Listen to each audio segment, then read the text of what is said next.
Monsieur le sénateur Julien Bargeton, quel est le de cette journée?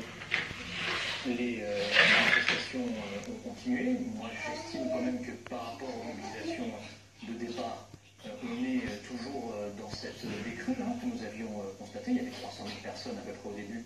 Maintenant, on est à 50 000. Bon, il y a eu des hauts et des bas. 55% des Français soutiennent encore ce mouvement. Je le note et je le reconnais, mais c'est 30 points de moins qu'au début des manifestations.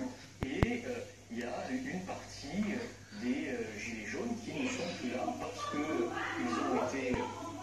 et je note que malheureusement, restent parfois, on l'a vu dans la semaine, les plus radicaux. Donc, moi, ce n'est pas à moi, je ne suis pas venu avec une boule de cristal, je ne peux pas vous dire ce que je dans ces mouvements. Je vois qu'ils se divisent en plusieurs branches, une branche qui veut aller aux élections, où on ne se sent pas représenté par le parti en place. Et si on respecte la démocratie, il faut évidemment accepter de devenir une formation politique.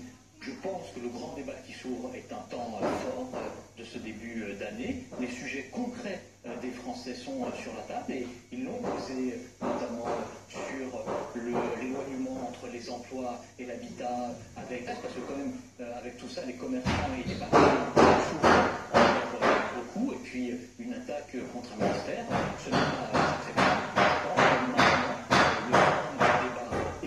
Et puis qu'on puisse continuer à faire des propositions constructives, parce qu'il y a un moment où on ne peut pas continuer à manifester indéfiniment sans... Un peu partout en France, contre 32 000 la semaine dernière, manifestation à Paris, vous avez pu suivre en direct tout au long de la journée sur BFM TV, mais aussi à Marseille, Bordeaux, Nice, Château-Thierry ou à Rouen, la journée en province résumée par l'équipe de la Cour.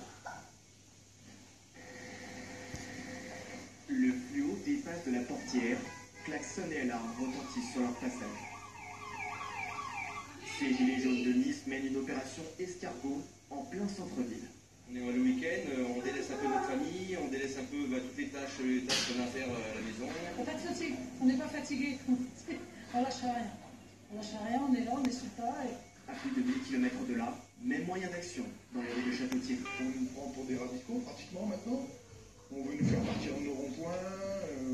On va leur montrer quand même qu'on n'est pas d'accord avec ce gouvernement.